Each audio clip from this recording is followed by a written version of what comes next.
खुलुमबाय असम लाइभ 24 आरो बड' लाइभ 24 नि स्टुडिय'आव दिनै जों जर'खा मोगा-मोगि आयदायाव हांख्रायनानै लाबोदों सासे राजखान्थि दैदेनगिरि, लाइमोन राजखान्थि दैदेनगिरि।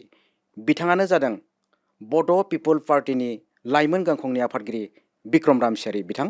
नोंथांखौ जोङो जोंनि स्टुडिय'आव बरायबाय। खुलुमबाय। दिनै आसाम लाइभ 24 आरो बड' लाइभ 24 खौ आं बरायग्रोना लाबाय। जिहेतु दा हादोरसायाव आसाम आयेन आफादनि बिसायख'थिया बारा गौला आरो बेखौ लानानै दा हादोरसायाव एकदम दुंहाव बार बारगासिनो दं। दा बिथिङाव नोंथाङा सासे लाइमोन राजखान्थि दैदेनगिरि, बड' पिपल पार्टी बे गोदानै दाजानाय होननानै जों मिथिनो मोन्दों। बे गोदानै दानाय आफादखौ नोंथाङा लाइमोन गांखंनि आफादगिरि महरै दैदेनगासिनो दं। बे बिथिङाव नोंथांनि थांखि आरो नोंथाङा मा थांखि लानानै बे आफादनि बा बे आफादनि दानायनि मेन थांखिया मा आरो फैबाय थानाय आसाम आयेन आफादनि बिसायख'थियाव नोंथांमोना माबायदि बिफाव लागोन, मा बुंगोन? माने दिनै बड' पिपल पार्टिखा जों दानाया जादों आसाम माने जिथु एसेमब्लि आरो एमपि जों बादाया होननानै जों दादोंमोन। अनलि बर' पिपल पार्टिया दिनै बिटिसिनि बायजोआव जिथुनाखि काउन्सिल जादों, बर' कसारि वेलफेयार अट'नमास काउन्सिल, बेयावल' जों बादायगोन होननानै जों दादोंमोन। नाथाय दा 26नि जिथुनाखि बिधान सभा इलेक्सन, जोंथ' रुल लाखाथारनांगोन। जोङो सोरजों थागोन सोरजों थाया जों दिनैसिम थिरांथि खालामनाय जायाखै, थिग खालामना खामाखै। साननैसोनि उनाव जोङो थिग खालामगोन जोङो सोरजों थागोन, मा दोलोजों थानानै सोरखौ देरहागोन बा सापर्ट खालामगोन आरो। जिहेतु बिटिसिनि बायजोआव नोंथांमोना बड' पिपल पार्टिखौ दाबाय आरो फैबाय थानाय आसाम आयेन आफादनि बिसायख'थियाव नोंथांमोना दासिमबो थिरांथा जायाखै सोर बे हान्जाखौ, राजखान्थि हान्जाखौ, बिजेपिआनो जा कंग्रेसआनो जा सोर हान्जाखौ हेफाजाब होगोन, बेखौ लानानै नोंथांमोना दासिमबो थिरांथा लानो हायाखै। आरो बे बिथिङाव नोंथांमोननि फारसेनिफ्राय माबायदिहाय आगान सुरनो नागिरदों बे नोंथांमोननि बे राजखान्थि हान्जाखौ लानानै? बेनो जों थिरांथाखौ साननैसो उनावसो लागोन आरो बारा नङा, साननै सानथामनि गेजेरावनो जों थिरांथा लागोन। आरो जों रुल लाखानांगोन, मानो होनबा जोंबो पलिटिकेल मोनसे हान्जा, राजखान्थि हान्जा। जोंथ' सोरखौबा नङा सोरखौबा जों सापर्ट होनांगोन बा बिसोरनिबो जोंनो आशिर्बाद नांगोन। बे दोलजों थाफानानै जों खामानिखौ मावनांगोन। नेक्स्ट जिथुनाखि जोंनि काउन्सिलनि इलेक्सन जागोन, होमब्लाथ' जोंनोबो मदद नांगोन सोरबा नेसनेल दलनि। दा बेनि सायाव जों साननैसोनि उनाव रायज्लायनानै जों थिरांथा लागोन आरो जों सोरखौ सापर्ट खालामबा जों हामगोन। दा बाथ्राया जाबाय बिटिसिनि बायजोआव मोनसे जे आलादा खुंथाइ दंखायो, जायखौ होनना बुङो बिकेडब्लिउसि, बर' कसारि अट'नमास काउन्सिल। बेखौ मोनखानाय उनावबो नोंथांमोना मानि थाखाय बे बिपिपि पार्टिखौ दानाय जाखो, बड' पिपल पार्टिखौ? दा जिथुनाखि बिटिसिनि बायजोआव जि काउन्सिल दं, बे काउन्सिलखौ खुनु जोंनि आन्सलिक दल एबा बर'नि निजाभाबिया दल बा राजनितिक हान्जाया सालायाखै आरो इलेक्सनबो जायाखै, जास्ट सिलेक्सन। सिलेक्सनाव बिजेपियानो सालायगासिनो दं जेनेबा दा बेनि बेलायाव जों नुदों दिनै सरकारजों बिसोरो थानानैबो, बिजेपि जाना सालायनानैबो दिनैसिम ना माबा मोनसे उन्नयन जौगाथायनि जेबो खामानि दिनैसिम मावनो हायाखै।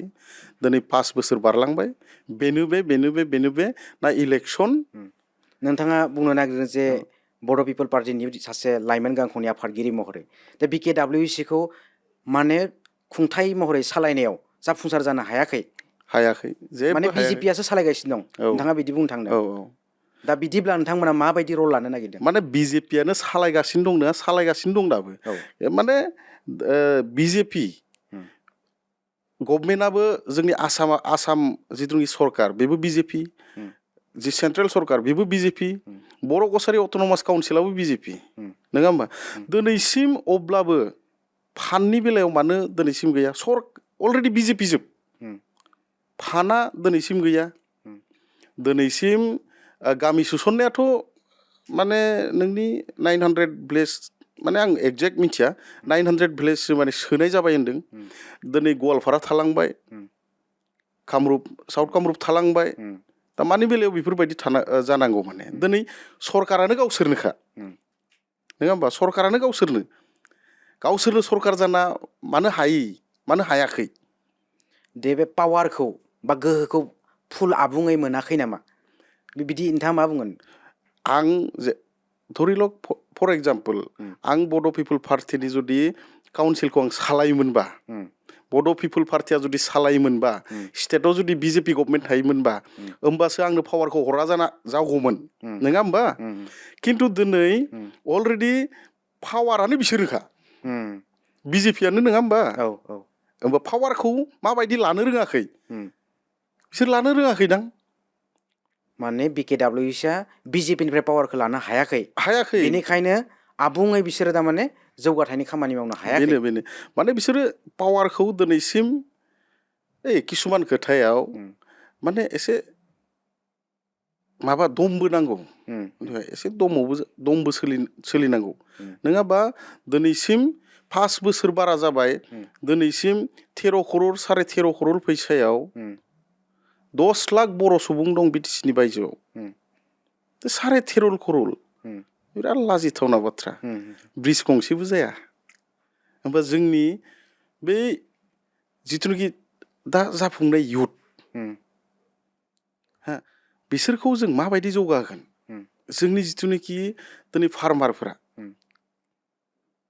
दा बिसोरखौ जों लानानै माबा मोनसेथ' सिमां नुदोंमोन ना दिनै काउन्सिलनि थाखाय काउन्सिल मोनबा जों बे फार्मारफोरनो माबा मोनसे अनसुंथाइ होनानै मोजां जों खेथि खालामहोगोन आबादारि मावहोगोन सोरबा बेकार गथ'फोरनो माबा मोनसे होनानै जों बेफार खालामहोगोन जेन जोंनि हारिया एसे डेभेलप जाथों।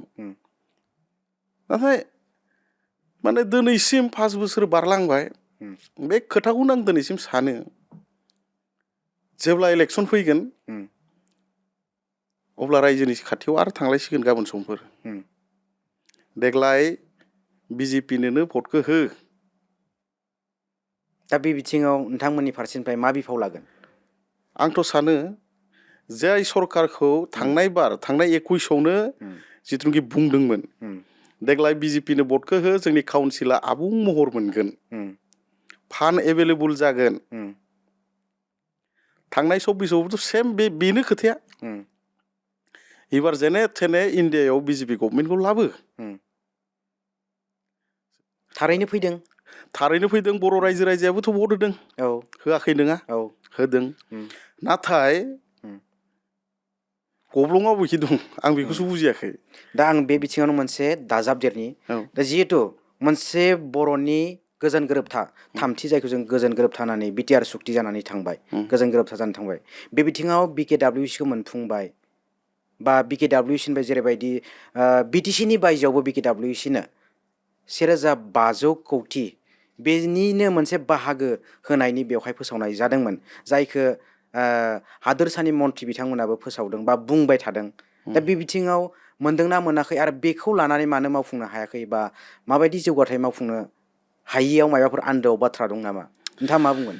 माने बेखौ आं दाखालिबावै नोंनि बिटिआर रेकर्ड दे बे सानखालि आं खोनादों खोथाखौ माने बे BKWSनि चिफ मिहिनीश्वर बसुमतारी बिथाङा हाग्रामा सारखौ बुंदों आरो जिथु 2020 सननि एकर्डआव जिथुनाखि 1,500 करोड़ बे 1,500 करोड़निफ्राय जों जेबो मोनाखै जोंबो बेयाव बाहागो मोननांगोन होननानै जोंनि बिटिसिनि चिफ सार हाग्रामा महिलारिनो बे माने खोथाखौ फोरमायदों आरो माने बिदों आरो जोंनोबो माबा मोनसे हरनांगौ माने दा बिनि बेलायाव माने 5 बोसोर होमबा बे UBPL सरकारा मानो नायाखै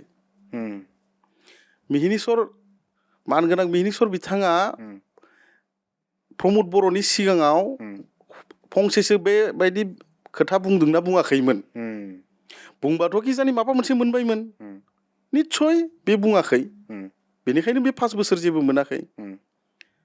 आरो बावैसो हाग्रामा महिलारि बिटिसिनि चिफ हाग्रामा महिलारि बिथाङा जे बड'लेण्ड भवन बेलतलानि गुवाहाटि नोगोरमानि बेखौ हगारनानै होनाय जाबाय होननानै फोसावनानैबो होनाय जादों। बे बिथिङाव मायबाफोर बुंगोन नामा?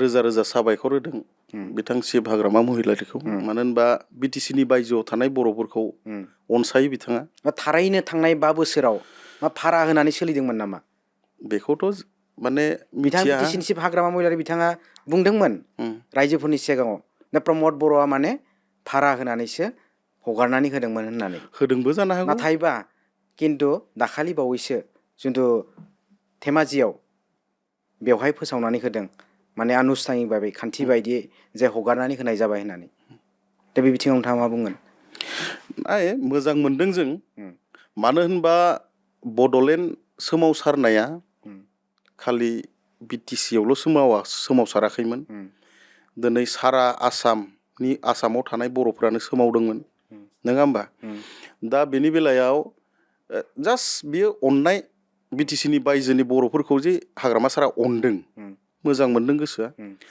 आरो एसे माने बिटिसिनि बायजोनि रायजोफोरखौ बिटिसिनि लिडारफोराबो एसे सापर्ट खालामनांगौ बायजोआव थानाय बर'फोरखौ बायजोआव थानाय बर'फोरा माबायदि दं दिनै फरायनायानो जा राजखान्थिनि बेलायावनो जा बिराद उइक जाना दं आरो ना बिटिसिनि बायजो गोबां दासिमबो बर' रावनि जेनेबा बर' सोलोंथाइ फसंथानफोर बेफोरबो प्रभिन्सियेलाइज जायाखै गोबां जेंना दं दासिमबो बिटिसिनि बायजोनि बेलायाव दा बे बिथिङाव बिपिपि फारसेनिफ्राय बड' पिपल पार्टि नोंथांनिया सासे आफादगिरि हिसाबै नोंथाङा माबायदि बिफाव लानो सानदों माने जों दा गोदान दादों बे बड' पिपल पार्टिखौ जोङो पार्ट हिसाबै जों दा शिडिउल प्रग्राम खालामगासिनो दं दिनै सोलोंथाइनि बेलायावनो जा दिनै बहुतथा बर' स्कुल दं बे बर' स्कुलाव दिनैसिम माने मास्टारा सिगांनि मास्टारा रिटायार जाना थाङो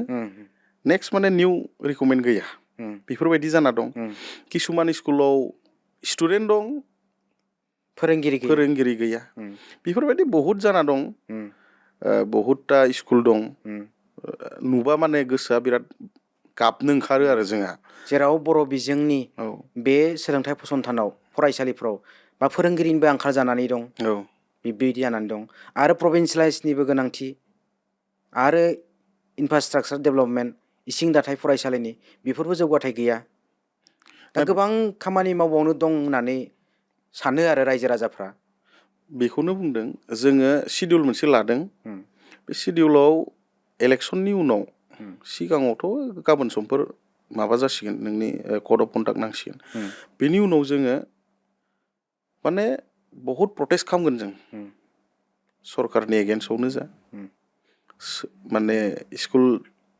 डाइरेक्टरनि अफिसावनो जा जों प्रटेस्ट खालामगोन BKWCनि सोमोन्दै जों प्रटेस्ट खालामगोन मानो होनबा दिनै 10 लाख जोंहा पपुलेसन दं जायफोरा 5 लाख पपुलेसन थानाय काउन्सिलफोरानो दिनै 200निफ्राय 300 करोड़ थाखा इयारलि मोनो फान्ड जों 10 लाख पपुलेसन थानाय मानसिया काउन्सिला आरो आसामाव बे सेटेलाइट काउन्सिलनि मादाव बयनिसायबो देरसिन बे बर' काउन्सिला जोंनि 22टा जिल्ला लानानै बे काउन्सिला जादों देरसिन जागोन बयनिसिमबो दा एथ' गिदिर काउन्सिलाव फान्डनि जुदि 5 बोसोर गाहाम जुदि फान्डखौनो होआल'सै दोनोबा जौगाथाया बहा जागोन अबेनिफ्राय जानो जोंनि बर' लाइमोनफोरा अबेनि माने माबा मोनसे कर्स खालामनो नागिरबाबो जों फान्ड होनो हाया बेबायदि जाना दं माने दा बे बिथिङाव दा हादोरसेयावबो बिजेपि सरकार मिरुआवबो बिजेपि सरकार बेजों लोगोसे बिजेपिखौनो मदद होगासिनो दं बिथांमोना BKWC काउन्सिलाबो बिजेपि गभर्नमेन्ट दा मानो जौगाथाय लाबोनो हायाखै दा माने बियो जाय जोंखौ माने काउन्सिलखौ दैदेनगासिनो दं बिसोरो एसे दुरबल जादों दुरबल माने बिसोरो दुरबल माने बिराद दुरबल बिसोरो जुदि जेबो खामानिखौनो नोंसोरो थानायावबो नोंसोर बिजेपि जानानैबो जुदि बिजेपिआ नोंसोरखौ गुरुत्थ' होआखैमोन बा होआखै दाबो होआखै अब्ला बे बिजेपिनिफ्राय नोंसोर मानो ओंखाराखै बिसायख'थि खुंनायनिबो बाथ्रा बुंबाय थादोंमोन दा बिसायख'थियाबो खुंफुंजायासै नाथायबा नै दा फैगासिनो दं आसाम आयेन आफादनि बिसायख'थि बारा गोबाव गैलिया दाथ' बेयावथ' जेबो खाबुआनो गैथ'वा बिसायख'थि खुंफुंनाया आसाम आयेन आफादनि बिसायख'थि खुंफुंनायनि उनावसो बे BKWCनि बिसायख'थिया खुंफुंजागोन बेनो पलिसि अब्ला बे जाबाय बिजेपि पलिसि मानो होनबा दिनै बर' रायजोनि बिटिसिनि बायजोआव थानाय बर' रायजोनि भटखौथ' नांथारगोन ना दा मुद्दा नांगोन ना मोनसे साबजेक्ट नांगोन ना टपिक नांगोन ना बर' रायजोनि भट लानो मानो होनबा जोंनि बर' मानसियाथ' फुललि सेन्टिमेन्टआव थायो खौसे होननाय बुस्थुखौ एसेबां जों सानो नङा होमबा दिनै मुल मन्त्रआनो जागोन बर' गामि गामि थांनानै बिटिसिनि बायजोनि खोथा होनदों आं बिटिसिखौ बुङाखै बिटिसिनि बायजोआव मुल मन्त्रआनो जागोन बिसोरनि केम्पेइनानो जागोन नोंसोर देग्लायल' भटखौ हो दहाय आं खनसे बुंलांबाय नोंसोर देग्लायल' जोंनो बिजेपिनो भटखौ थु जोङो 2 मासनि उनावनो बा 3 मासनि उनावनो नोंसोरनि जिथुनाखि बर' कसारि अट'नमास काउन्सिल बेखौ जों एकदम इलेक्सन खालामनो हागोन प्लेस एकदम फुल्लि माने समस्तिफोरखौ बानायना होगोन मोजां फान्ड होगोन बे खोथाखौ बे इलेक्सन इस्यु हिसाबै बिसोर बाहायगोन नाय गाबोन समफोरनिफ्रायनो बे इस्युआ ओंखारसिगोन आरो दा बे जोंनि बर' रायजोआ होमबा बेसेबार बे इस्युखौ लानानैनो जों भट होबाय थानो बिदिब्ला नोंसोरो BKWCनि जिथु खुंथायनि बेरेखा पार्टि होननानै जों सानजागोन निस्सय रायजोफोरा निस्सय सानजागोन निस्सय निस्सय बड' पिपल पार्टिया औ बेरेखा दोलो बेरेखा दा दोलो बिसोर बे बिथिङाव नोंथांमोना मा बिफाव लागोन बड' पिपल पार्टिनिफ्राय नोंथाङा सासे बड' पिपल पार्टिनि लाइमोन गांखंनि आफादगिरि दा जोङो निउट्रेलाव दंथ'यो जा ना कंग्रेस ना बिजेपि माने जोंबो रायजोनि गेजेराव थांगोन थाङा नङा दा काउन्सिलखौ नांगौ बा जोंनो फान्ड नांगौनि खाथिराव कि जाने जों निउट्रेलबो जानो हागौ नोंथारगौबा खिन्थु जोङो माने जों दहायनो बुंबाय ना माने काउन्सिलनि बादै जोङो MLA बा MP गेलेया जों बड' पिपल पार्टिया बेखौ आं दहाय बुंबाय दा जों सोरखौ सापर्ट खालामगोन खामा बेखौ साननैसोनि उनाव जों बिजेपिजोंबो थांनो हागौ बा कंग्रेसजोंबो थांनो हागौ बेखौ माने जोङो दासिमबो माबा खामाखै आरो माने थि डिसिसन नङा लाखायाखै औ माने नोंथांमोननि दाबि दाबाफोरा दिमान्डफोरा सुफुंजायोबा बा मावफुंजागोन थांगौबा जेरावखि नोंसोरो साबसिन हामगोन बेयाव थांगोन जों बेयाव थांगोन जोङो बिथांखौ जोङो थांनाय MP बिसायख'थियाव लकसभा MP बिसायख'थियाव जोङो बादायनाय जों नुनो मोन्दों लखिमपुर लकसभा बियाबनिफ्राय नोंथाङा माबोरैहाय बादायामोन आरो फिथाइखौ माबायदि मोन्दों माने माबोरैहाय बादायामोन होनबा माने आंनि पलिटिकेल गुरुआनो जाबाय आङो आंनि रल मडेल पलिटिकेलाव हाग्रामा महिलारि सार दा आङो 2021 सनाव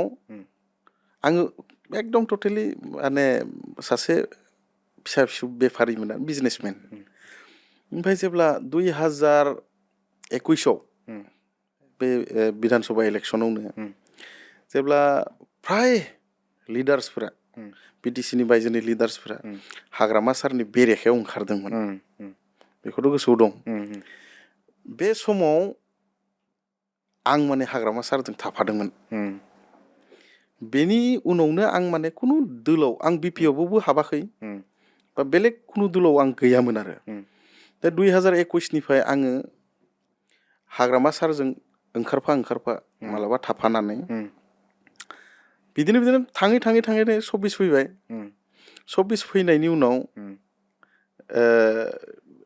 माबा जोंनि MP इलेक्सन फैबाय बे MP इलेक्सनाव आङो माने सनितपुरावसो गेलेनो गोसो जादोंमोन आरो सनितपुर माबायाव बिधान सभा माबायाव लकसभा बेयावसो गोसो जादोंमोन आरो आङो ओमफ्राय सारा बुंबाय देग्लाय नांला ओमफ्राय होमबाबो आङो गोसोआथ' मानिया नालाय ओंखायनो लखिमपुराव आं इन्डिपेन्डेन्ट हिसाबै गेलेबाय आरो इन्डिपेन्डेन्ट गेलेनानै माबायदि मोजां मानो होनबा ना थाखा फैसानि मानो होनबा जेसेबां बुङा मानो थाखा फैसाथ' नांगौ इलेक्सन गेलेनायाव आंहाथ' बिदि थाखा फैसा गैयामोन अब्लाबो रायजोआव अनदों मिनिमाम 12,000 भट मोनदों आं बे समाव ओमफ्राय बिनि उनाव दाथ' आंथ' खनसे गेलेबाय गेलेखांनायनि उनावथ' आङो जिरायना थानो हाला ना दा राजखान्थियाव माने गोख्रोङै ओंखारनो गोसो जाबाय बेनिफ्राय आङो कंग्रेसाव थांदोंमोन आरो कंग्रेसाव थांनायनि उनाव आङो पन्सायत इलेक्सनखौ बिराद गोख्रोङै आङो ओंखारदों पन्सायतआव कंग्रेसनि जानानै आं गेलेया माने आङो मिनिमाम 3 जिल्ला परिषदनो माने नांनानै होदों। मैखोमै बिफाव लादों। एकदम बेनिफ्राय आरो बियो 7बासो बिदिनो एपि मेम्बार बेफोरखौ माने आङो गोख्रोङै आंनो एकदम नांना होदों आरो बेयावनो एसे एक्सिडेन्ट बायदि मार्चनि 18 थारिखआव आंहा जादों बे जुनायाव बे दागोआ बिनिनो आरो बेनि उनाव कंग्रेसआव हाबनाय लोगो लोगो आंखौ मोजां रेसपन्स होदोंमोन बारु नोंनि आसाम प्रदेश जुब कंग्रेसनि माने आंखौ नेहाथारि हिसाबै सेक्रेटारि हिसाबै बिसोर माबा होदों बिबान होदोंमोन आंनो बेनि उनाव माने ओरै जायो बेफोर जाबाय एकदम सागर बायदि नोंथाङा बे दागोनि बाथ्रा बुंदों बे दागोआ माबोरै जायामोन बे इलेक्सनाव माने जोङो मोनसे जायगायाव थांदोंमोन बगरी सापुरि होननाय जायगायाव जादों बियो जोङो एक्सुवेलि मेसाकियाव थांबाय थादोंमोन आरो गाथोन बारनानै थांनो नागिरदोंमोन आरो गाथोन मोनदोंसो आरो बेयावनो किसुमान बिसायख'थिनि दोहौनि माबा गुदुं बिदिनो आरो मिनिमाम 100 जनसो मानसि सेंग्राफोर फैनानै माने बिदिनो तर्क तर्का जाबाय बिदिनो सासेया माने लावथिजों होना होबाय बे जायगायाव ओमफ्राय आं बिदिनो आरो लास्टाव आङो जोंनिबो सिनाखि दंमोन नालाय बिसोरनि ग्रुपआवनो आंखौ गारियाव थिखांनानै नों थांदो होननानै थिनहरबाय आरो 100 जनसो फ्राय जागोन आरो बिसोरो बेनि उननिफ्राय नोंथाङा दासिमबो गोख्रोङै राजखान्थियाव ओंखारबोनानै खामानि मावगासिनो दं आथिखालाव नोंथाङा बड' पिपल पार्टिनि लाइमोन गांखंनि आफादगिरि दा आरो फैबाय थानाय दा आसाम आयेन आफादनि बिसायख'थि जानो थांगासिनो दं दा नोंथाङा मा सानदों बिजाथि महरै गोसोआवनो ना सोरखौबा हेफाजाब होनाय महरै नोंथाङा सानदों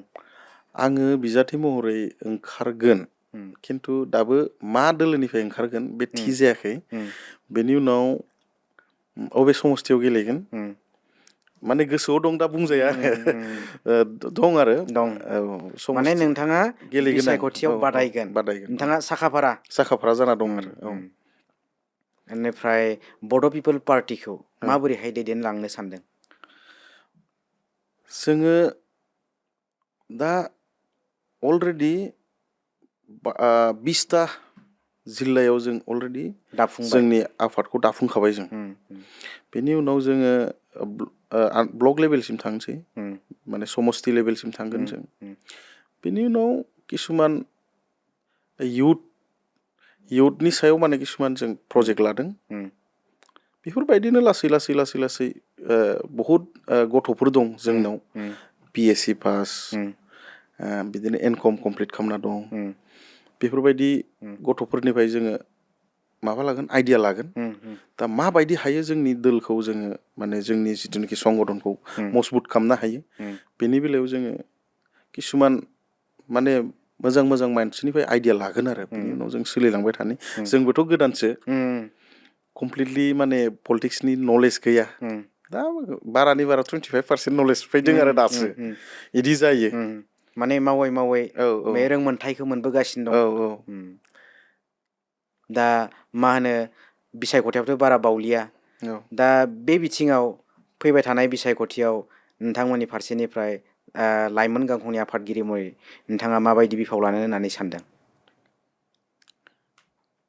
दा आं बे खोथाखौ दहाय खनसे बुंबाय मानो होनबा जोङो रुलखौथ' लागोन जों एबार फुल रुल लागोन इलेक्सनाव खिन्थु सोरजों थागोन बे थि जायाखै माने दा बे बड' पिपल्स पार्टिखौ दानायनि गुबै थांखिया मा मेन जोंनि थांखियानो जाबाय जोंनि BTCनि बायजोआव थानाय बे काउन्सिला दिनै बिसोर जेबो मावनो हायैयावसो बे जानाय दिनै माने फान्ड गैयि दिनै समस्तियानो दिनै कमप्लिट गैया बेनिखायसो बे जानाय नङाबा खिजानि BJP कंग्रेसआनो जाना थाबायमोन गोदान बे जानाय दिनै जोंनि मुल थांखियानो जाबाय दिनै बर' कसारि अट'नमास काउन्सिलनि जिमान बर' गामि दं बहुत गामियाव लामा गैया दालां गैया बेफोरबायदि जाना दं बे फरायसालिफोराथ' एकदम गेग्रेब गुग्रुब जाना दंजोबो दा बेफोरखौ नायोब्ला नोंथांमोना फैबाय थानाय आसाम आयेन आफादनि जिथु बिसायख'थि बे बिसायख'थियावथ' मैखोमै बिफाव लानांगोन आरो बाहागोबो लानांगोन नङाबा माबोरैहाय जे नोंसोरनि दाबि बे मोनथायफोरखौ माबोरैहाय सुफुंनो हागोन होननानै नोंथाङा मा सानो जोङो MLA खौ गेलेया MP खौ गेलेया खिन्थु जों सोरखौबा सापर्ट खालामगोन जों एबार सोरखौबा जों सापर्ट खालामगोन दिनै बुंनो हाया मानो होनबा जोंनिबो एगजिकिउटिभ दं नालाय बे एगजिकिउटिभजों जिरायखांनायनि उनावसो जोङो खिन्थु जों मैखोम बाहागो लागोन आदसा सेम टु सेम जेरै BJP आ लागोन बेबायदिनो जोंबो मैखोमै बाहागो लागोन सोरखौबा जों सापर्ट खालामगोन माने जों जि सापर्ट सोरजोंबा थाया बे नङा थागोन जों बाहागो लागोन जों जेरै BTCनि इलेक्सनाव जोङो हाग्रामा सारखौ फुल्लि सापर्ट खालामनानै जों केम्पेइन खालामदोंमोन दिनै बिसोरथ' BJP जानानैसो केम्पेइन खालामहैदोंमोन बे समाव खिन्थु जों हाग्रामा सारजों एकदम फुल्लि माने केम्पेइन खालामदों बेनि उनाव बे इलेक्सनावबो जोङो माने सोरखौबा नङा सोरखौबा जों सापर्ट खालामगोन दा बुंफ्रुनो हाया जाना दं माने जिहेतु नोंथांमोननि मावफुं मेल एगजिकिउटिभ मेला थाङाखै बेवहाय नोंथांमोना थांखिखौ आजावगोन मानो होनबा जों मोनसे पलिटिकेल पार्टि जों जुदि दिनै स्रि जाना थायोबा जोंनि जिथुनाखि कर्मि बा नेता जिल्लानि जि बिबानगिरिफोर बिसोरबोथ' आनएक्टिभ जाना थागोन ना थारैनो दा नोंथाङा जा गोबां जायगायाव बा BTCनि बायजोआव नोंथांमोना बे कमिटिफोरखौ दाफुंबाय BPPखौ माबायदि अनसायनाय मोनदों बिराद मोजां अनसायनाय रायजोफोरा बयहाबो मोनसे सिमां लानानैसो बे काउन्सिलखौ लानानैनो BTCनि बायजोनि बर'फ्रा माने बिराद सिमां नुदों माने बे काउन्सिलखौ लानानैनो दा बे काउन्सिलखौ जुदि दिनै बोसोरसेयाव जाया बोसोरनैयाव जाया बोसोरथामाव जाया नै थाङै आरो बिसायख'थि फैलायबाय दा मा खोथा होननानै बिसोरो भट बिहैगोन आंनो बेखौसो नांगौ मा मन्थ्र लानानै बिसोर भट बिहैगोन बेखौसो नांगौ आंनो BJPआ मा मन्थ्र लानानै जोंनि बर' रायजोनि सिगाङाव भट बिहैगोन दा बर' रायजोआ बेनिखायनो जोंखौ अनसायदों मेनलि जों सेल्फिस नङा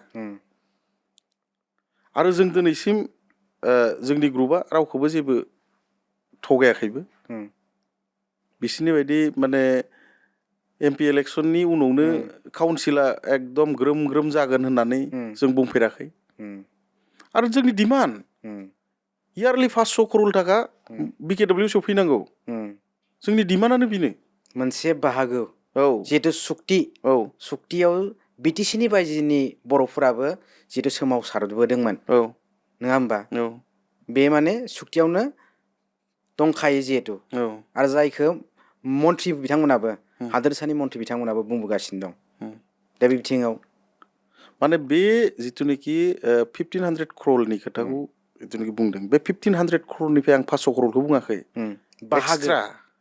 एक्सट्रा आसाम गभर्नमेन्टनिफ्राय 500 करोड़ जेरै मिसिं अट'नमास काउन्सिला मोनो जेरै नोंनि राभा अट'नमास काउन्सिला मोनो बेबायदिनो जोंनोबो बे फान्डआ एसे बुरजा जानांगौ मिनिमाम 500 करोड़ ओमफ्राय BTCआ बे 1500 करोड़निफ्राय मा हरा बे BTCनि खोथा जाहैसिगोन जिहेतु मोनसे बाहागो मोनखानांगौ ओरैहाय काउन्सिलनि मुङाव हादोरसा सरकारनिफ्राय मोनखानांगौ काउन्सिल हिसाबै अब्लाथ' बेफोर फान्डखौ जिथु मोनफुङोबा थारैनो BKWCआ जौगाथाय जागोन बिराद गोख्रों जागोन दिनै 5 बोसोर बारबाय जोंनि सेक्रेटारियेट मोनसे बानायनो हायाखै BKWCनि सेक्रेटारियेट बानायनो हायाखै दिनै मेरला जायगा दं गुवाहाटियाव नङा होमबा मेरला जायगा दं दा बेखौ थाबैनो 5 बोसोर नाङा ना 5 बोसोर नाङा जोंनोथ' एकदम 100 150 200 बिगा हा नाङा खोब बारा 20 बिगासो बा 10 बिगासो हाबानो बिराद जथेस्थ' जायो बांद्रायसो दा BJP गभर्नमेन्टआ मावनोनो गोसो गैया बेनिखायनो 5 बोसोर दिनै बेबायदिनो जोब्बाय आरो एबार भट होनायनि उनाव जे मावना होगोन बेनि मा प्रुफ दं मा लिरनाय दं जुदि दाबिफोरा नोंथांमोननि दाबिफोरा जितु बिथांमोननो थायोबा बा बिबान लागोनबा नोंथांमोननि दाबिखौ सुफुंना होनायनि बेलायाव नोंथांमोना अब्ला बिजेपिखौ सापर्ट होगोन? बे बेलायाव माने जुदि इलेक्सननि सिगाङाव बे खोथाखौ सुफुंना होयोबा 100% जों बिजेपि थागोन। बिसायख'थियाथ' बारा गोबाव गैलिया, बेनोथ'। समनि आंखाल। जुदि फान्ड पलिसिखौ डाइरेक्टलि जुदि लिरनाय होयोबा माने बर' कछारी अट'नमास काउन्सिलाव 10 लाख बर' सुबुंनि माने जौगाथायनि थाखाय जुदि जोंनो 500 करोड़ होगोन, समस्तिया गवालपाराया थालांनो मोना, साउथ कामरुपा थालांनो मोना, बेफोरबो बिटिसिनि सिङाव बिकेडब्लिउसिनि सिङाव हाबगोन। दा आरो बिभिन्न माने बिराद गोलाव जोंना बुंजोबनो हाया, बहुतटा डिमान्ड दं। दिनै सेक्रेटारियेटखौ थाबनो लुफुंनो थाखाय इलेक्सननि सिगाङावबो हायोना, घोषणा खालामनोथ' हायो, बाजेटथ' हमनो हायो, सेक्रेटारियेट बानायनो एसे होबायलै नोंसोरनो। दा बे दाबिखौनो बिकेडब्लिउसिनि फारसेनिफ्रायबो दाबि खालामबाय थानाय जादों बिजेपिखौ। बिकेडब्लिउसियाबो बिजेपियानो सालायदों। बिसोरबो दाबि खालामबाय थानाय नुदों। दा होमबा थारैनो बिसोरनि दाबिया सुफुंजायोब्ला बा नोंथांमोननि दाबिया मा जालांगोन? होमबा जोङो माबायाव गेलेबाय, इलेक्सनखौ जोंनि दाबियाथ' थाबाय थागोन। बे जोंनि दाबिया मिनिमाम 15तासो दं। बेफोर बिजेपिया दाबि सुफुंनो हाया, बेखौ आं मिथियो। दाबिखौ सुफुंनो हाया, नङाबा दिनैसिम होबायमोन। जों बिर'धिखौनो जानाङामोन ना। जोंनाबोथ' बर' जाथिनि जौगानायखौसो जोंनो नांगौ। जुदि सुफुंबायमोनबा जों बिर'धि खालामलामोन, बिदिनो थाबाय थाबायमोन। बिसोर हायाखायसो, बिसोर बिनो हायाखायसो जों ओंखारदों। बिसोरो खामानि मावबालाय जों बिर'धि बयबो समानै मोजां थाबायमोन। दा बाथ्राया जाबाय, दा बर'फोरा दा बिटिसियावबो मोननै राजखान्थि हान्जा दङ आरो बिटिसिनि बायजोआवबो राजखान्थियारि बेलेग बेलेग आरो दा बेरेखा मोननै जाबाय। जिहेतु नोंथांमोननि फारसेनिफ्राय बिपिपि आरो बिकेडब्लिउसिआव थाबाय, आरो बेफोरबायदिनो आफाद, समाजारि आफादाबो मोननै जानानै दं। जाय बाथ्राखौ जों मख'नांगोन, खौसेथि बर' सुबुं आफाद, आरो इखो जाहैबाय आरो खौसेथि बर' सुबुं गौथुम जाहैबाय। दा बे बिथिङाव नोंथाङा दा बिपिनि बड' पिपल्स पार्टिनि लाइमोन गांखंनि आफादगिरि जानानै नोंथाङा मा बुंगोन? आं बेखौल' बुंगोन, दा मानि थाखाय बेबायदि बर'फोरा माने ओरै पलिटिकेलि माने जेराव मेराव पलिटिकेलि दै, खिन्थु जेब्ला जातिया खैफोद फैयोना, हारिया जेब्ला खैफोद फैगोन ना, अब्ला जों बर'आ एकदम न'खरसे माने न'खरनि सिङाव, मोनसे न'खरनि सिङावनो बयबो फैनांगौ। माने आंना बेसो गोसोआ। माने जों जेब्ला हारिया माने खैफोद गोलैगोन, हारिनि फारसे बिपद फैगोन, होमबा माने जों बयबो खौसे जानाया मोजां। माने खिन्थु पलिटिकेलि थाखागोन, बे पार्टि दिनै इउबिपिअआबो खुनु माहारियारि आफाद नङा बायदि। मानो होनबा अलरेडि बिसोरखौ बे बिजेपिनि माने किसुमान माबायावनो माने डाइरेक्ट एलायन्स होननानै लिरनाय माने आं नुदों आरो। ओमफ्राय इउबिपिएफआबोथ' माहारियारि आफाद होनबाथ' जोंना दं, जेरै एबसुखौ माहारियारि आफाद होननानै जों सनमान होयो, सिगांनिफ्रायनो सनमान होयो जों। दा बिदिनो दं आबोब, बेफोर माहारियारियानो जायो। ओमफ्राय बाखिफोरा माहारियारि आफाद माने लिस्टआव बारा गोलैया आरो। धोरोमारि आफाद थाबाय। दा बेखौनो फंसेल' खोथा बुङो, नों जियावनो था पलिटिकेलि, 1000ता पलिटिकेल पार्टियाव 1000 जना थागोन। मानो होनबा दा डिमान्डफोरा साननो थाङोबा, जों नायोब्ला मोनसेयानो रखम। जेरैहाय बड'लेण्डनि सिमां दंमोन बर'फोरा, बेखौ लानानै दिनैबो जों जोङो मोनफुंनो हायाखै। दा बेखौ लानानैनो जोङो खायसे दिनैसिमबो सोमावसारनायफ्रा जागासिनो दङ। दा बेखौ लानानैनो बिकेडब्लिउसि मोनबाय, बिटिआर गोरोबथा जाबाय, मोनफानि उनाव मोनफा मोनलांगासिनो दं।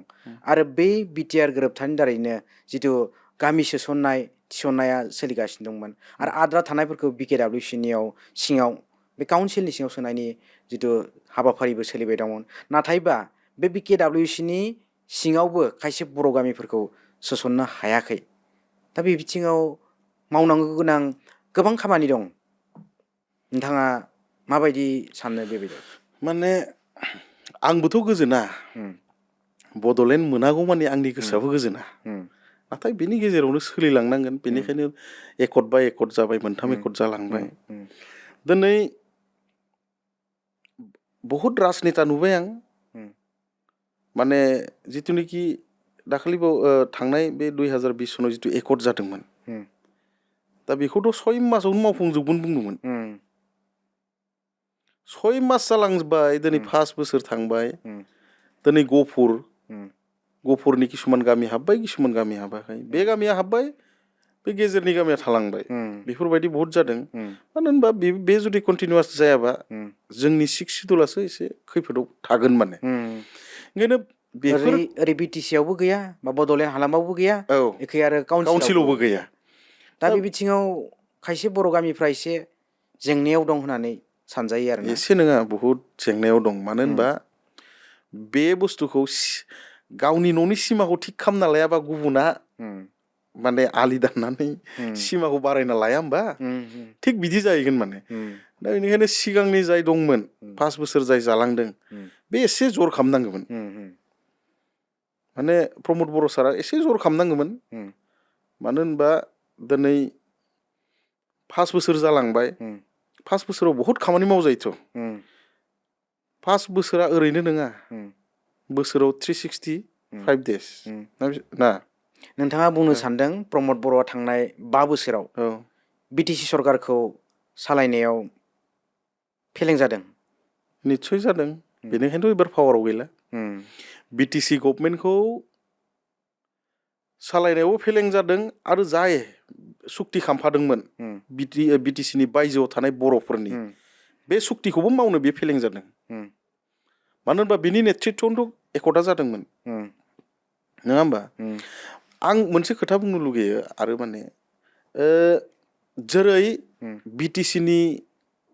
बिटिसिनि लिडारफोरा, मानो होनबा बिटिसिनि लिडारखौनो जों बिटिसिनि बायजोआव थानाय बर'फोरा बिग ब्रादार होनना सानना लायो। बिटिसिनि लिडारखौ दै, जेरै मानो होनगोन आं हाग्रामा महिलारिखौथ' एकदम बिराद गोसोजों, आंनि गोसोजों बिराद माने आं बिराद मोजां मोनो। आंनि पलिटिकेलनि रल मडेलाबो बेनो। दा बेनि बेलायाव बिटिसिनि बायजोआव थानाय बर'फोरखौ बिटिसिनि लिडारफोरा बिराद इजिलि माने बे बिकेडब्लिउसिखौ खामनानै फान्ड पलिसि बेफोरखौ सब मावजोबना होनो हायो गोसोबा। आं सानो एसे खम नामा बिटिसिनि बायजोआव थानाय बर'फोरखौ, बा बिटिसि सिंनि लिडारफोर, टप लिडारफोरा एसे खम अनो नामा जोंखौ, बिटिसिनि बायजोनि बर'फोरखौ। आं बिदि सानो आरो। दा नोङाबा बे बिथिङाव जुदा जानानै दं। औ राजखान्थियानो होन, समाजारियानो होन, औ बिटिसिनि बायजोआवबो गावस्रानाय। औ अब्ला माबोरैहाय डिमान्डफोरखौ मोनफुंनो हागोन? बे बिथिङाव साननो गोनां बाथ्रा, नङा होमबा? नोंथाङा मा बुंगोन? माने पलिटिकेलि कुनु मोनसे जाथियानो खौसे जाना थाया पलिटिकेलि दै। समाजारि समाजारियाव थायो। समाजारियावबोथ' खौसेथि गैया जाहैबाय। आफादानो दस्रा दस्रा, औ जेरै इउबिपिआव थाबाय, इउबिपिएफ थाबाय, नङा होमबा? अब्ला बे बिथिङाव आङो सानो इउबिपिएफ बा इउबिपिअआ फुललि जे समाजारि बे नङा, बिसोर एसे पलिटिकेलि बिसोरो। आं सानो दा जुदि जोंनि माने माहारियारि आफाद होनबा, आं दहाय बुंदोंना एबसु आरो आबोब, आं बिसोरखौल' मानियो माने। बाखिया सब पलिटिकेलि आं सानो राजखान्थिजों लोब्बा लोब्बा लाखिजोबनाय। ओंखायनो मा होनो पलिटिकेलि माने बहुद बाहागो जायो। दा जिथुनाखि नोंथाङा जिथुनाखि बुंदों डिमान्डफोरखौ माबायदि फुलफिल खालामगोन, दा सरकाराव थानायाबो नारसिननांगोन, बिर'धियाव थानायाबो नारसिननांगोन। सानैया पलिटिकेलि बेलेग बेलेग जानो हागौ, थांखियाथ' एखे ना।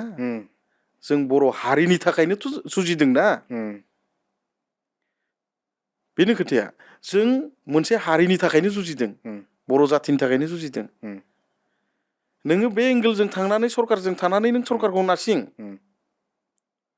बे ग्रुपआ सरकारजों गैयाल'सै बेलेग एंगेलजों बिसोर नारसिंगोन खिन्थु प्रफिटआ सोरनि जानांगोन थांखिया मोनसेयानो मोनसेयानो बिदिब्ला फैबाय थानाय जिथु आसाम आयेन आफादनि बिसायख'थि औ बेवहाय नोंथांमोननि फारसेनिफ्रायबो बे माबाया थासिगोन आरो औ सोरखौबा जों मदद बादायनाय होगोन एबा मदद होनाय औ औ बे थागोन औ थांखिया मोनसेयानो जाहैसिगोन औ मानो होनबा थांखिखौ जों माने जोंनि थांखियाबो बे बर' बिटिसिनि बायजोआव थानाय बर' हारिखौ माबायदि जौगाहोगोन जोंनि गथ'फोरा मा माने एडुकेसन लानानै दिनै मोजां मोजां इन्जिनियार डक्टर जानो हागोन माबायदि जों इयुथखौ माने मोजाङाव जौगाहोनो हागोन जोंहाबो बिनि साननाया